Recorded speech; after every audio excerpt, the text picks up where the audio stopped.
आमच्या लाईनीत तरी तुम्ही असं काय मला कधी फोन करा अर्ध्या रात्री त्या दिवशी फोन त्यांना म्हणलं होतं फक्त तुमचं मला सांगा येतो हजर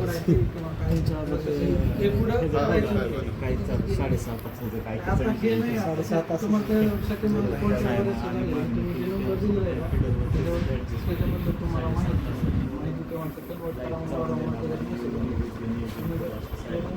तुमचं नाव काय?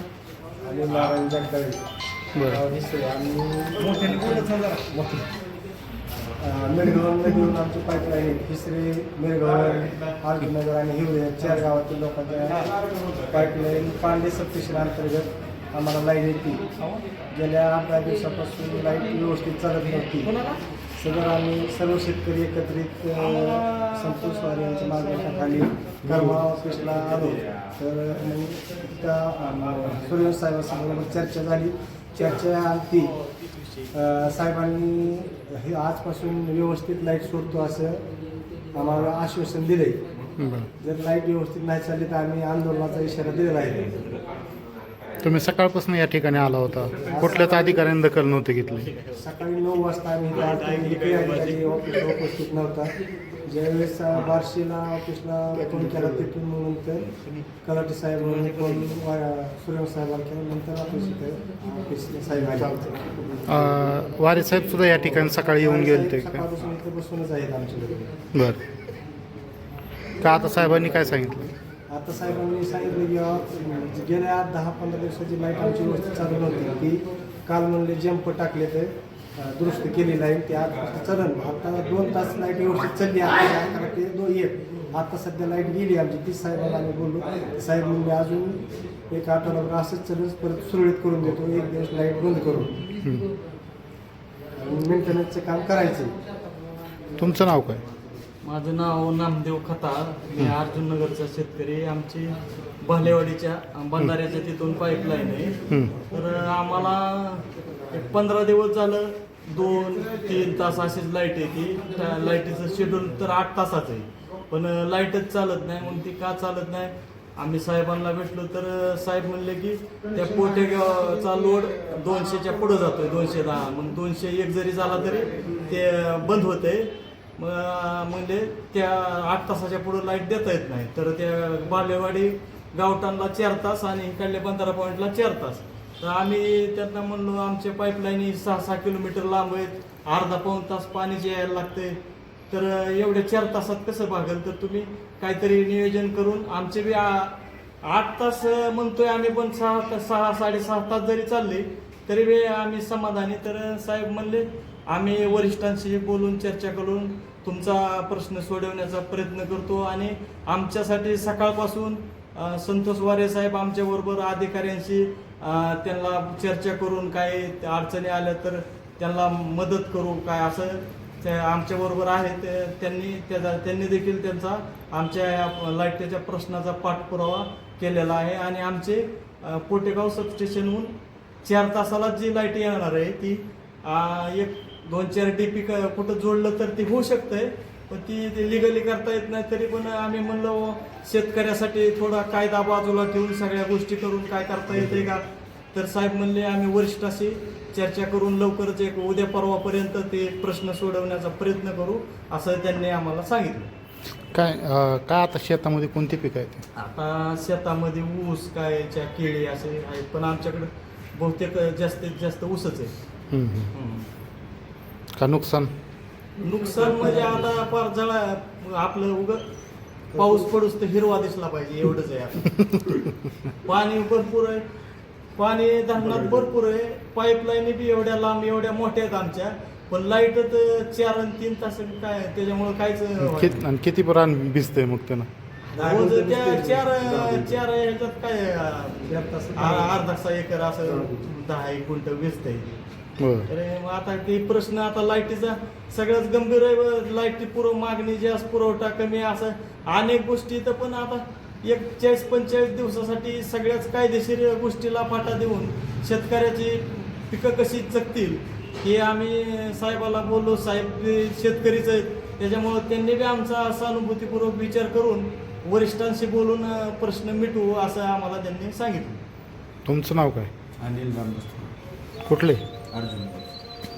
काय आहे? किती मिळते वीज? वीज वीज पुरवठा किती तास होतोय? त्यांचा 6.5 तासाचा वीज पुरवठा आहे आम्हाला दिवसाला. पण 2 तास चालली लाईट की लाईट जाते, जंप जाते, मटाळा होतो, परत लाईटच येत नाही. असं 10-12 दिवस झालं चालू. बरं. आता वारे साहेबांनी सकाळजण थांबून आमच्यासाठी साहेबाला बोलवून बार्शीच्या साहेबाला फोन लावून ह्यांना कॉन्टॅक्टवर घेऊन आता सांगितलं सर चर्चा झाली की करतो म्हणले ते ॲडजस्ट 1-4 दिवसात सगळं करतो म्हणले. होईल का व्यवस्थित? वारे सर आमच्या सगळं काय लावलं शेतामध्ये? शेतामध्ये ऊस आहे. होय, आहे का? येतोय का नाही नीट? 4 तासांनी काय होणार नाही. हां, किती आहे ऊस? ऊस आहे 23 एकर. बरं, 23 मधला किती आता येईल? काय सगळ्याच इन लाईट व्यवस्थित चालली तर. आणि आता हे नाही जर आला नाही लाईट व्यवस्थित चालली तर 4 तासात किती? 4-2 एकर येईल. सगळीकडे नांगूरच फिरवायचा.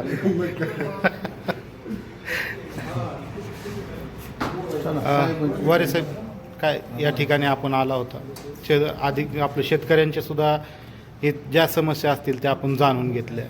इथं अधिकाऱ्यांना, वरिष्ठ अधिकाऱ्यांना सुद्धा आपण संपर्क केला. काय सांगाल?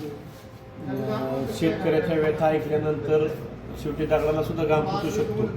कारण आज अशी परिस्थिती की आपण शेतकऱ्यांच्या भावना त्यांच्या तोंडातून आपण ऐकलेल्या आहेत. इतकी वाईट अवस्था आहे की आज शेतामध्ये पिकं असताना लाईटी अभावी पिकं जळून चालले. म्हणजे तोंडाशी आलेला हत्ताशी तोंडाशी आलेला घास त्या ठिकाणी जायची कुठेतरी भीती त्यांना निर्माण झाली. म्हणून या ठिकाणी मला आज अनेक जागा असतील सरपंच यांनी कॉन्टॅक्ट केले की बाबा आम्ही या ठिकाणी निश्चितमध्ये आलो आहे, परंतु इथं कुठल्याही प्रकारचे अधिकारी नाही. मी या ठिकाणी आलो, सर्व अधिकाऱ्यांशी चर्चा केली. मग ते कलावते साहेब असतील, सूर्यवंशी साहेब असतील, मगर साहेब असतील बार्शीचे, सगळ्या अधिकाऱ्यांचं समन्वय साधून सर्व शेतकऱ्यांना एकत्रित घेऊन आज या ठिकाणी जी बैठक झाली त्या बैठकीमध्ये अधिकाऱ्यांकडून चांगल्या प्रकारचा रिस्पॉन्स त्या ठिकाणी शेतकऱ्यांच्या बाजूने मिळाला आहे.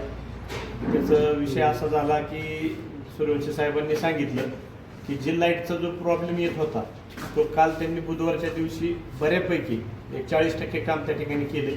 राहिलेलं 60% काम पुढच्या शेतकऱ्यांच्या म्हणण्यानुसार शेतकऱ्यांची मागणी ज्या पद्धतीने आहे ती त्यांनी ऐकून घेतली आणि राहिलेल्या जी 60% काम राहिले येत्या 8 दिवसामध्ये ते काम जर पूर्ण झालं तर जो परिसर आहे त्या परिसरातील शेतकऱ्यांना, मग ते अर्जुननगर असेल, मिरगवन असेल, ठिसरे आणि पोटेगावचा काय परिसर त्या ह्याच्यावरती जोडलेला आहे, तर पूर्ण क्षमतेने त्या शेतकऱ्यांना त्या ठिकाणी लाईट मिळेल असं सूर्यवंशी साहेबांनी या ठिकाणी सर्व शेतकऱ्यांना शब्द दिला. जरा वेगळा प्रश्न आहे, शेतकऱ्यांचा नाही आहे. आपण जिल्हा परिषद निवडणुकीसाठी उभा होता, याच पांडे जिल्हा परिषद गटातून उभा होता, म्हणजे आपल्या धर्मपत्नी उभ्या होत्या. त्या ठिकाणी आपला पराभव झाला तरीसुद्धा आपण शेतकऱ्यांच्या ह्या कुठंतरी सतत व्यथा जाणून घेण्यासाठी सतत उपस्थित असताय कुठं ना कुठं. म्हणजे पराभव झाल्यानंतर सुद्धा का तुम्ही? मला वाटतं ज्या दिवशी निकाल लागला त्या दिवशीच माझं वाक्य होतं की मी थांबणाऱ्यातला नाहीये. आज कुठंतरी शेतकरी असतील, सामाजिक कामाच्या माध्यमातून असत, आपल्याला कामाची आवड आहे आणि एखाद्याने बोलवल्यानंतर जर आपल्या माध्यमातून ते काम जर मार्गी लागत असेल तर तिथं काय आपलं आर्थिक नुकसान होणार नाही. परंतु या ठिकाणी मी आणखीन एकदा आवर्जून सांगतो, फक्त ह्या परिसरातलंच नव्हे तर तालुक्यातल्या कुठल्याही गोरगरीब शेतकरी, दीनदलित, दुबळे जे काय असतील, तो कुठल्याही सामान्य परिवारातलं जरी असला, काही जरी काम असलं तरी सदैव मी कामासाठी त्यांच्या पाठीशी खंबीरपणे उभा राहील. साहेब, आत्ताच आपल्याकडे करमाळा तालुक्यातील पोटेगाव, हिसरे किंवा तिकडच्या भागातील अर्जुननगर इकडच्या भागातील शेतकरी आले होते. त्यांचं 4 तास वीज पुरवठा होतोय अशा प्रकारची समस्या होती आणि त्यामुळं शेतीचं मोठ्या प्रमाणात नुकसान होतं असंही त्यांनी सांगितलं. काय आता आपले काय उपाययोजना असणार? त्यामध्ये आता उन्हाची जी तीव्रता वाढली आहे त्याच्यामुळं अनेक ठिकाणचे जंप जाण्यात आता या मागच्या 2-4 दिवसात जसं टेम्परेचर वाढेल पण असे प्रकार व्हायला लागले. तरी आपण काल बऱ्यापैकी काम केलेलं आहे.